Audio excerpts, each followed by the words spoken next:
Welcome everybody to Desert Dialogues Day 2. Super excited to be here live in Marfa. It's really happening right now. I'll give you a shot of the hall. There's a lot of people here walking through some great artist activations going on. Yes. Some amazing work that artists have worked on for a long time to bring it to Marfa and to show it to the community here.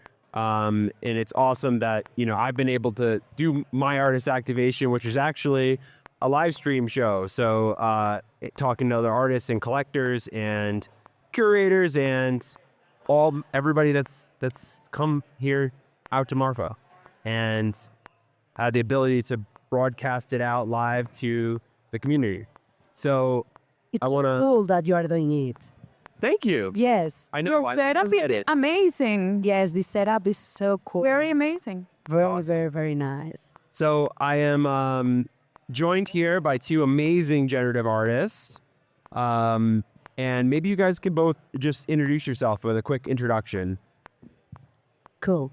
Okay. My name is Ana Carreras. I stepped into generative art 20 years ago. I've been doing research and projects on kind of nonlinear narratives and interactive installations at the beginning, and that brought me to create artworks and generative stuff that explains some stories or tackles some concepts and the narrative behind that, and how we can use algorithms and systems to explain that narrative and convey ideas in a visual way. So yeah, mainly Amazing. that's it. Thank you for coming on. Jimena? Thank you for having us, first of all. My name is Jimena Buena Vida, and I'm a generative artist. I was born and raised in Colombia, in South America, and I'm now based in the U.S. I'm a mother of two little girls, 6 and 8 years old, and they really inspire my creative process. I have a background in engineering and a master's in computer science, and I been a creative my entire life since age of 2. Have been always really inclined to express myself with some kind of creation, coloring, Play-Doh, sculptures. I stumbled upon art after many years of kind of putting it aside and feeling imposter syndrome. I worked in corporate America for more than a decade. And once I became a mom, I realized that I wanted to tap into my creative calling. And I found that the combination of Web3 and NFTs having an outreach to a community that was worldwide allowed me to parent my kids and also tap into my creativity and connect with a beautiful community. And I think we see an example here in Marfa of what these absolutely incredible community can build. And it's so inspiring to be here. So thank you so much for having us. No problem. Thank you for coming. And Marfa's pretty special place, right? It is absolutely. It has a magical something. It's a mystical town, Yeah. mix of art and people and calmness and slowness. And Absolutely. And just, walking around the town, I'm always just so, inspired every time I come here. Just artistically, it's almost like the town is an art piece in and of itself, right? Yeah, sure. So What I enjoy the most is meeting people, because wherever you are walking around, you can meet people this weekend that it's interested somehow in generative art, doing it in the creative part or maybe enjoying it. And then the kind of conversations that arise are incredible and unique. So that makes it very, very special. 100%. So you both are working on a project that's in the works. Maybe you could tell us a little bit about the project that you've been working on, and maybe just give us a little intro of what you've been up to. You go for it, sure. Molly? So The project you're talking about is the Frida Kahlo collaboration. Very humble to be a part of an experience that has been life-changing. Um, I've gotten a lot of questions this weekend on like, how the heck did you land at it? And the power of Twitter or X, however you want to call it, on this community, it's just beautiful. About the project, so many things to highlight, but I think what comes to mind is the time that we spent in Mexico City this summer. Anna, Alaida, and myself were invited and hosted and just welcomed in Mexico City in what it was an experience to immerse ourselves in the Frida Kahlo's world. Yeah, we were welcomed by the family of Frida to their home, and we were able to see some objects and personal photographs from the family album. So We read her letters that she wrote to her family. we really stepped into her personal life, not that much into the usual soap opera and stories that goes around her. It was more getting into her personal and the person and who was her. Yeah, and she had an amazing life, and before we started recording this, is I was talking to Anna about that. My daughter has this book that is a children's book on Frida that she reads, and she really enjoys it. And I've enjoyed it just even. Her life was just so full of hardship, in a lot of ways. I think she was able to translate her pain into love. I think, obviously, we know of Frida, the Frida that was strong, the Frida that empowered herself through the accident, her health issues. But to me, one of the most beautiful things of the trip was to be able to peel all these layers and get to how special she was in her heart and how much she cared for the people around her. Yeah. And that was something that touched me so deeply to the point that I came back home and it even changed my interaction with my girls. Like it deepened the way that I started even connecting with people and talking to people. I think she was somebody that was not afraid to dive into somebody's heart and herself. And it was, just beautiful to get to eat her food, the types of things that she liked to eat, the places that she loved to visit in Mexico.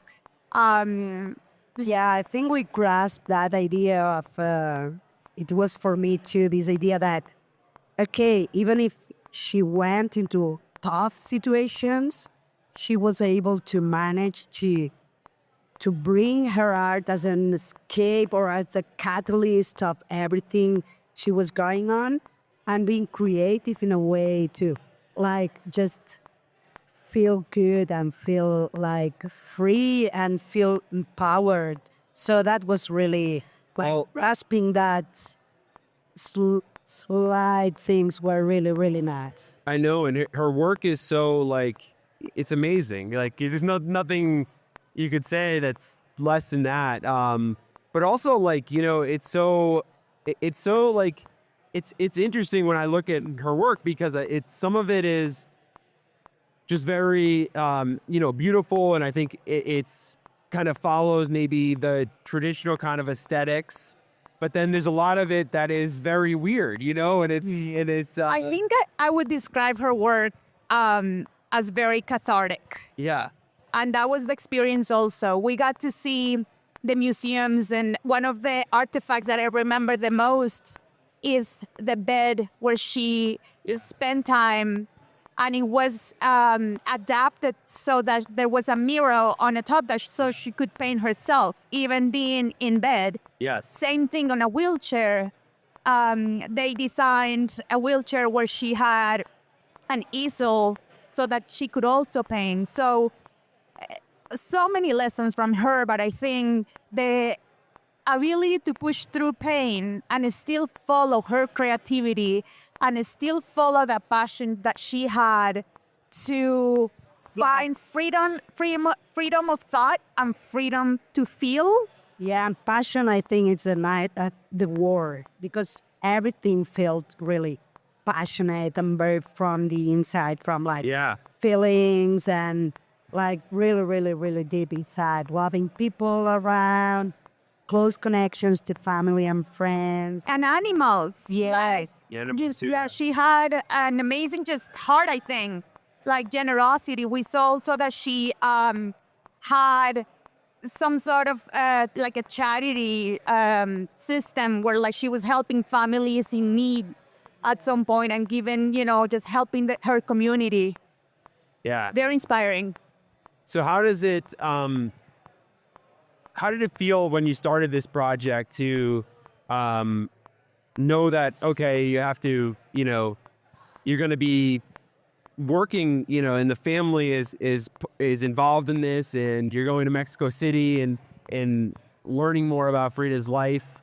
One, how did it feel to know that you were going to kind of extend Frida's legacy in some ways?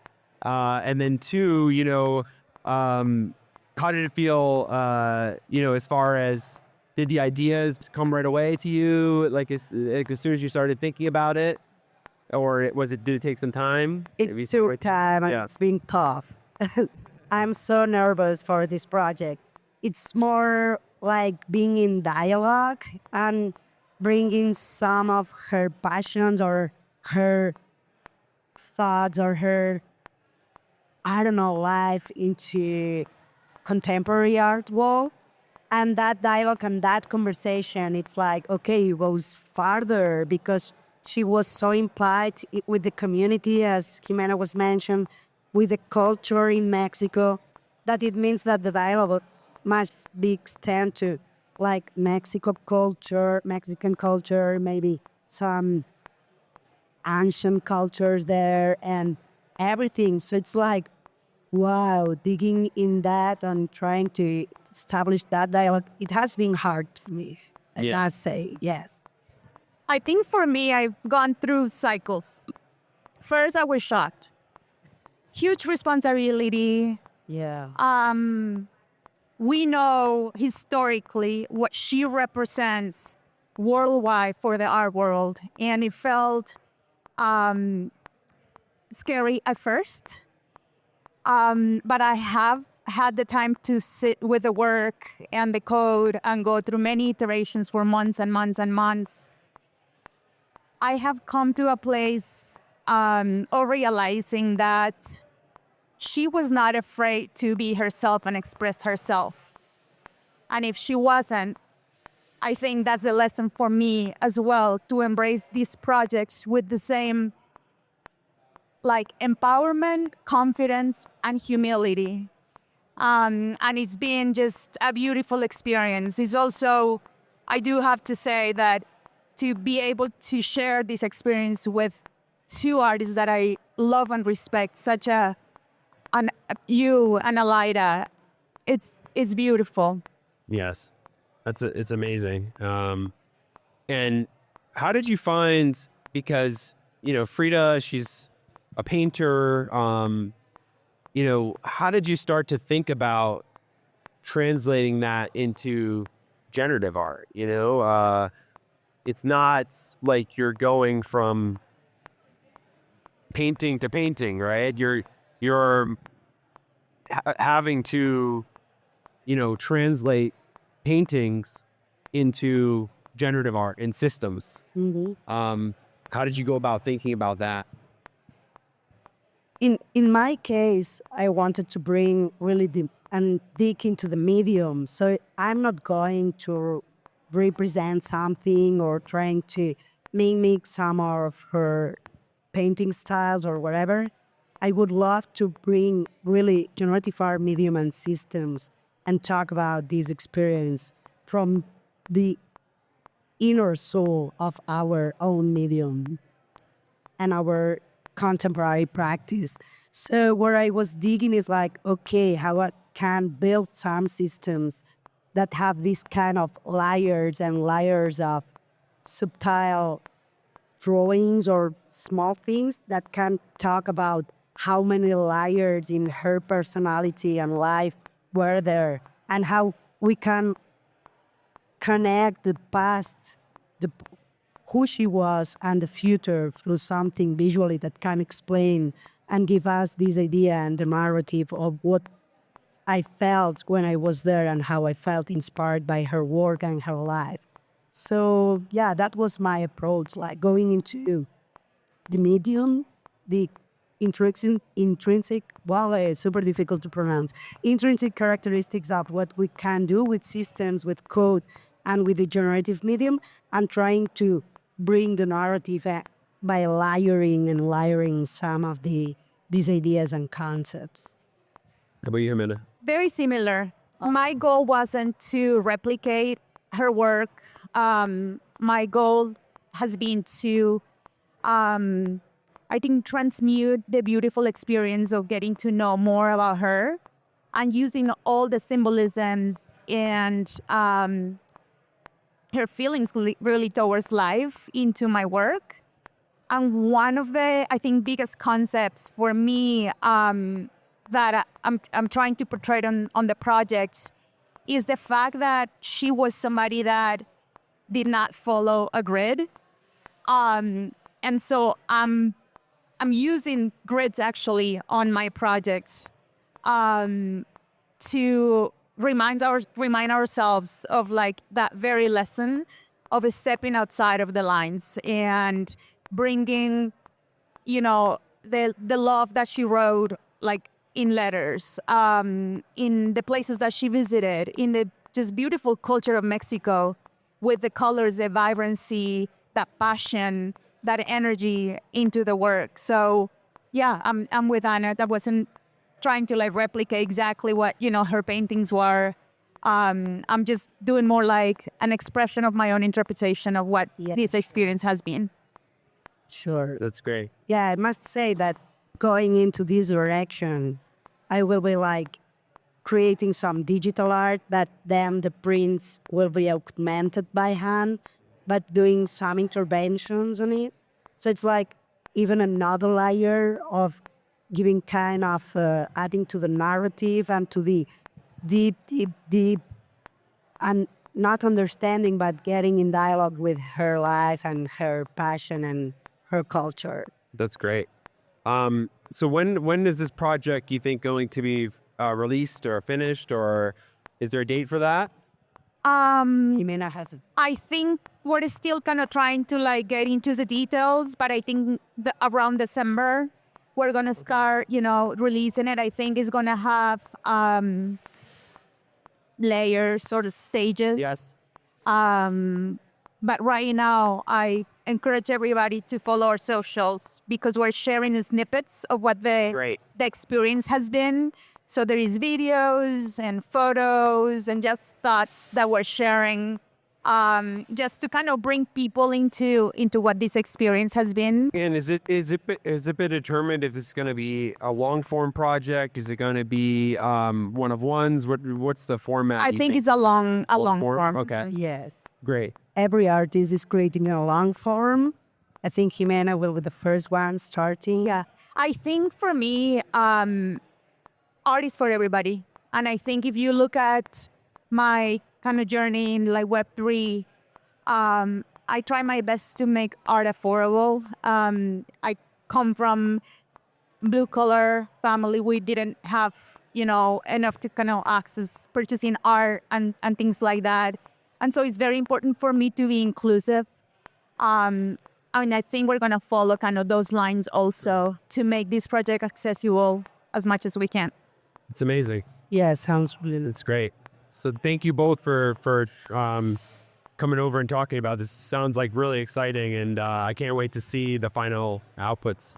It will be Thank like. you for having us. Yes, thanks a lot. It's been amazing following your live streaming too. Thank you. Sure. No, I'm so honored to be able to do this and to sit down with amazing artists like yourself and to talk about art. And I 100% agree. The world needs more art. So the more we can get art out there and we can get it in more people's hands, um, different price points, for different people. I think all that is great. The world needs more art, not less. So I think let's get it out there. Totally. art has changed my life, and if I can plant those seeds in people, that Definitely. that'll make me very For happy. everybody, that's the thing. Art shouldn't be just something that rich people have on their walls. I feel like it should be something that is accessible, and I would love to see people from all backgrounds be able to get into art collecting and collect.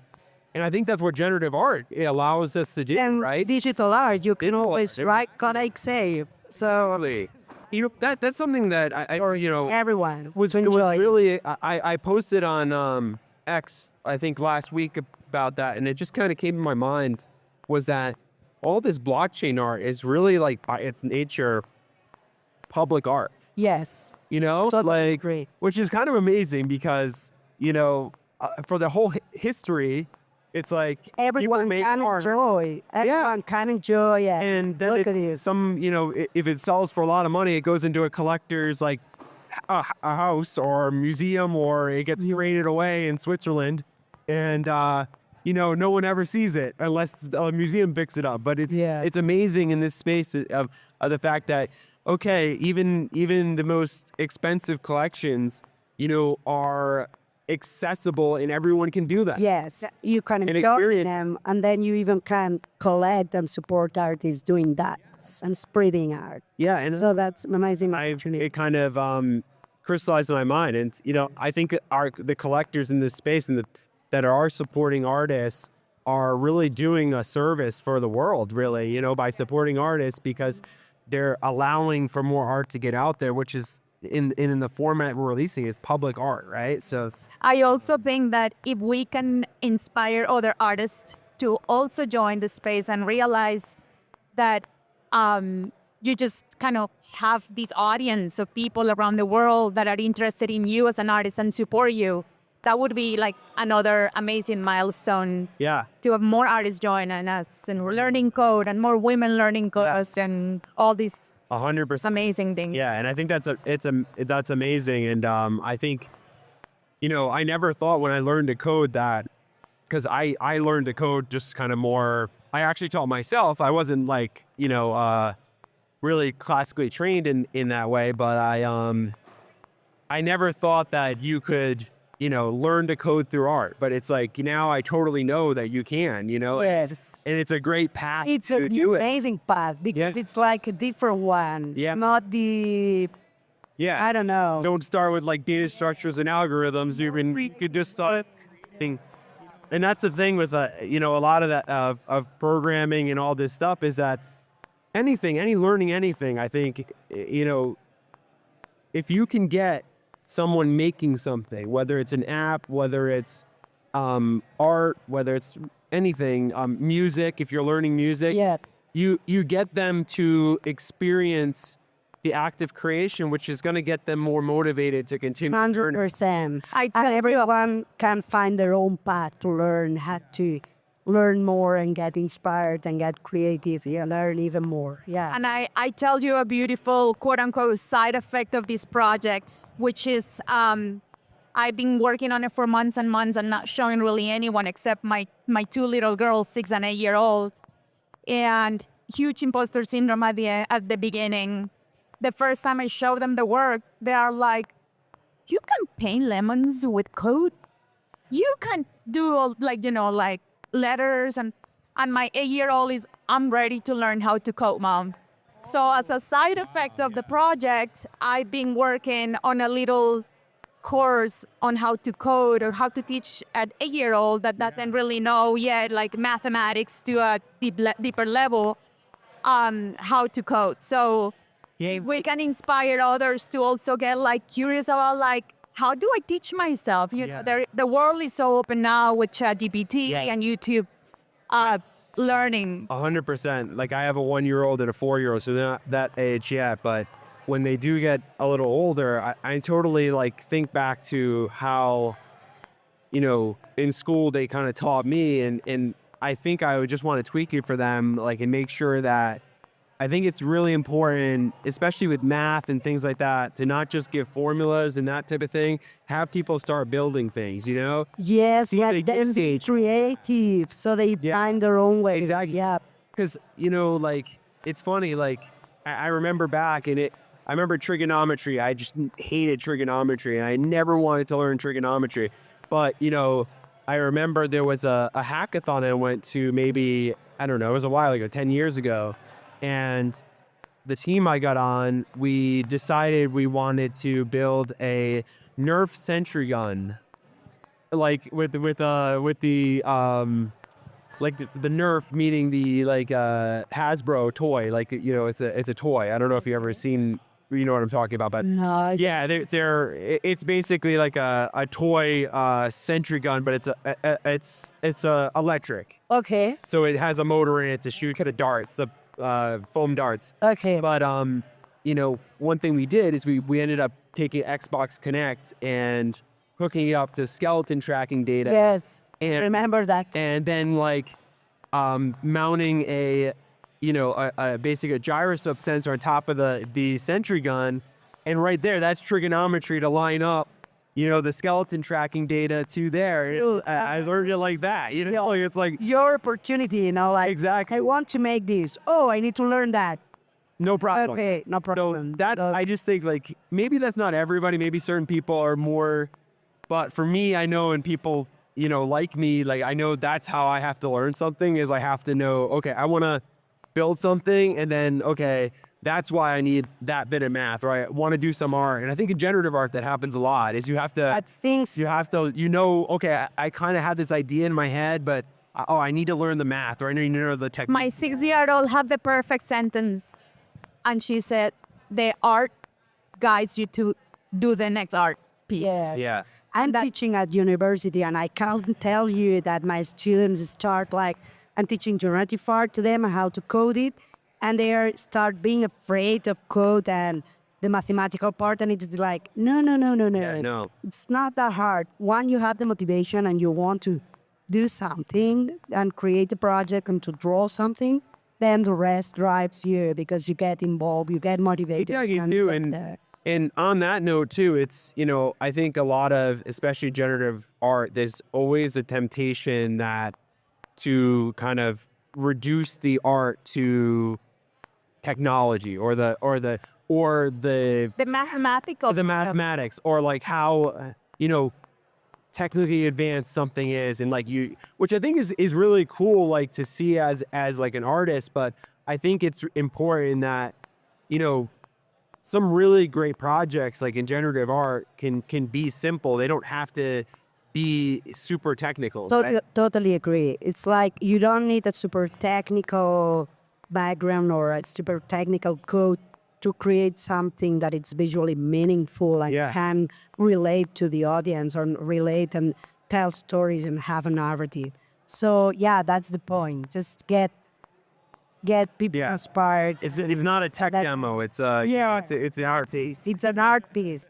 You have to feel it, not like being super tech. I feel like this year has been for me exactly what you guys are saying in terms of that exploration. I went to college for engineering and did terrible because I didn't realize I had a ton of learning disabilities like ADHD, dyslexia, and back then, no, like there wasn't diagnosis or like a lot of help on that regard. And it took me a while to start creating art with code because I was very insecure about my technical abilities and mathematical abilities. And I didn't know that I had, you know, just my brain was wired differently, to learn differently. And it was only when I started to just let myself create, like from a very basic standpoint, that I was like, okay, I can make a circle, then I can make a line, then I can make the move, then I can create the next thing, and then one thing led to the next, to the next, to the next, and that's how it's been. No, I had the same experience too, and I was like starting, and I know exactly that feeling of you know, you feel like you're inadequate because you don't know. For me, it was shaders. Like I still haven't done a project on shaders. I don't know anything about shaders. Like maybe one day I'll learn shaders. But I was like, when that happened, I was I just was like, oh man, I got to learn shaders like before I can create art. But that's not the right thing to do. You know, like that is a bad temptation because it's not true. You don't need to learn. If you want to learn it, but you don't need it. You can be a great artist. You can use Even with simple colors. It's just, if there's a conceptual or a creative reason, go for it. But if it's not, just leave it. Yeah. I was just gonna say the same with colors for me. The experience was at the beginning, I was like, it has to be mute color. And obviously I respect anybody's choices of color. It was just my own experience that I was like, I have to be mute, I have to be dark, I have to be, and it was sort of like also like on my own voice, like be quiet, be the good little girl, don't like ruffle anybody's feathers. And then one day I started watching my kids during the pandemic using explosion of colors and vibrancy. And I'm like, why don't we try this? And it's been a beautiful exploration of like, you don't have to be muted. If you don't want to, you can, but you can learn shaders or like do P5Js and just vanilla basic shapes, or just let kind of the project or the journey lead you into the next thing. Yeah. It's amazing. I think it's conversations like this that it's just amazing to be here. Conversations like this makes worthy to be here with Exactly. the community. You know, that's why I'm doing the show. Yes, and it's so thanks to everyone for tuning in. I think we're going to take a little bit of a break. Thanks, Anna and Jimena, for joining. And we're super excited about your project. And best of luck to finishing it up. And can't wait to see the final outputs and all of that. So thank you for holding the space for us. Thank you. You're amazing. Thank you. Thanks. We'll be back. Bye.